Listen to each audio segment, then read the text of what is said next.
Hey there, welcome to our presentation on combating inflammation. My name is Tim Steen. I'm a registered dietitian with Salt Health, and I wanted to go over a little bit of information for you in terms of defining inflammation, looking at some biomarkers that you can test for to see what your levels of inflammation are, and looking at some interventions from diet and supplements that can help resolve inflammation if it is present.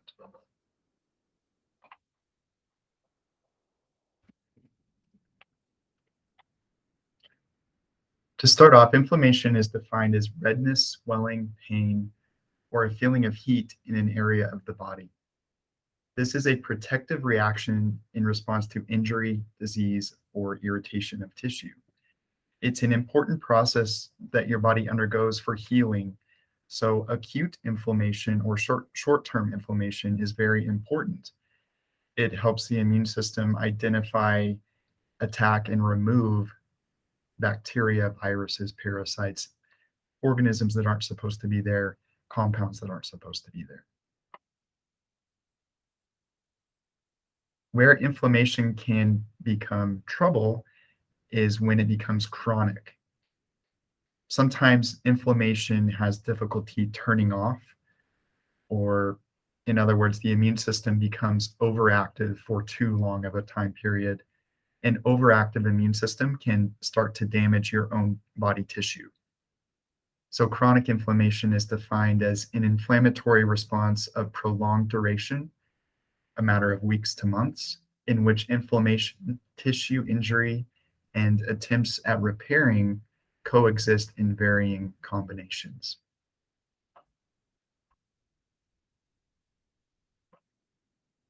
Acute inflammation can turn into chronic inflammation when you have a really high allergic reaction or chronic allergic reactions. If you're exposed to chemical irritants, if you have infections, in the gut, we test often for microorganisms that are in an overgrowth state, for example. This is a type of infection in the gut that can lead to increased inflammation and increased risk for autoimmune diseases. If you have trauma or injury, including vascular trauma from processes like high blood pressure or an overactive immune system that damages the lining of the blood vessels, that can lead to chronic inflammation.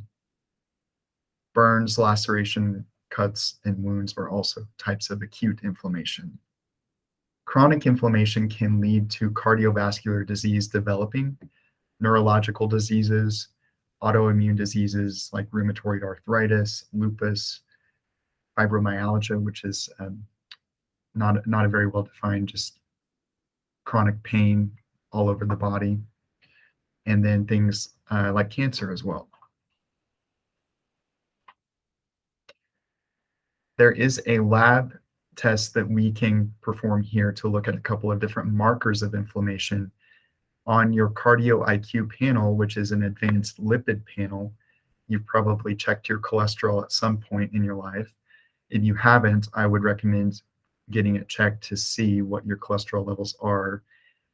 The advanced cardio IQ includes information on a high sensitivity C-reactive protein, or CRP. And then we check levels of an enzyme called LPPLA2. Activity of that enzyme is a marker of vascular specific inflammation. So we can actually tell if you have inflammation ongoing in your blood vessels. When cholesterol enters and gets trapped in the blood vessel wall, inflammation occurs. This enzyme activity may identify active cholesterol buildup inside the vessel wall and can help us identify the progression or where you are in that stage of cardiovascular disease. CRP is a blood test that finds a lower level of CRP. It's a good marker for determining if you have generic inflammation throughout your body. So not just in your blood vessels, but also in other tissues or organs. This is a good model showing how the progression of plaque buildup can trigger that LPPLA2 activity. that enzyme can make the plaque unstable and be more prone to rupture. At that point, you're at a higher risk of heart attack, stroke, um, really negative consequences at the end stages of a cardiovascular disease progression. So you'd want to catch this LP-PLA2 activity early and take steps to reduce inflammation and start to reduce that plaque buildup over time. There are some supplement options for lowering C-reactive protein. A study at UC Berkeley found that 34% lower CRP activities occurred after 1,000 milligrams of vitamin C for just a couple of months. That's not a ton of vitamin C. Most capsules contain anywhere from 250 milligrams all the way up to a full gram. Curcumin is also very effective, but it needs to be made bioavailable. 500 to 1,000 milligrams per day of a bioavailable curcumin supplement can help lower CRP. Other things like vitamin K, fish oil, borage oil, CoQ10, isoflavones, which are found in edamame or tofu, luteolin, and ginger are all compounds derived from foods that can help lower inflammation in your body.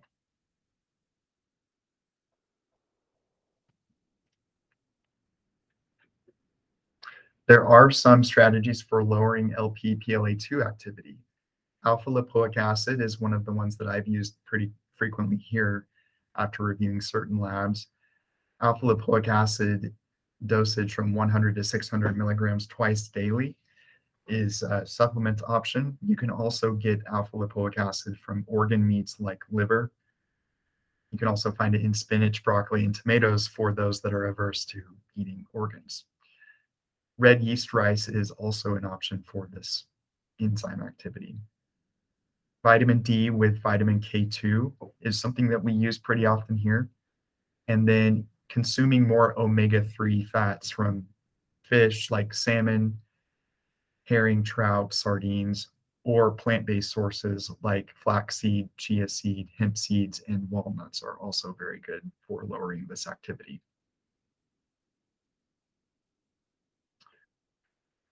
There is a special group of omegas called specialized pro-resolving mediators. This is a supplement that I've used for individuals that I know have inflammation and have difficulty turning off that inflammatory process.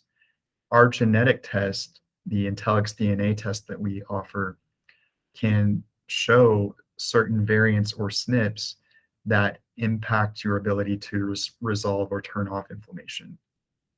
Some individuals have a variant that makes it difficult to stop that inflammatory process, and this product would be good for those types of individuals. These are specialized types of omega-3s that have been studied to show to turn off that inflammatory cascade. A recommended dose is 1 capsule 1 to 2 times daily, or slightly higher if you want a more therapeutic dose and you were trying to really turn off inflammation after an infection, for example.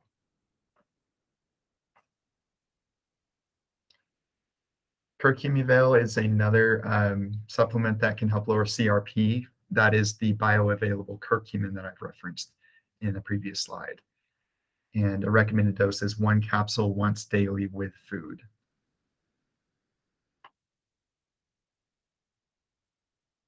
This is an example of what an anti-inflammatory diet would look like. It's rich in color. So you see red, blues, purples, the dark rich colors. You see the fish, which are rich in omega-3s. Things like eggs, pickled vegetables, leafy greens, broccoli, herbs and spices. A really effective way at managing inflammation is to eat well, eat often, and eat whole, fresh fruits and vegetables as the majority of your diet, with a little bit of protein in there and giving flavor by using herbs, spices in moderation. And using seasonings like, or flavor enhancers like lemon, for example, rather than salt in heavy amounts. I've used the MITO food plan with several patients here. MITO food plan stands for mitochondria. That mitochondria are very important for energy metabolism and giving your cells the fuel they need to perform their function. So MITO food plan is anti-inflammatory.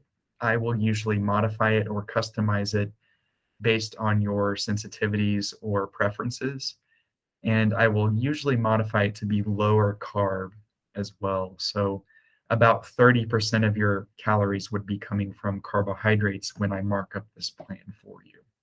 I've just found that that is, in general, a good way to manage cardiometabolic risk as well when you have blood sugar metabolism issues, or if you are already experiencing signs of cardiovascular disease, I would lower your carb intake overall.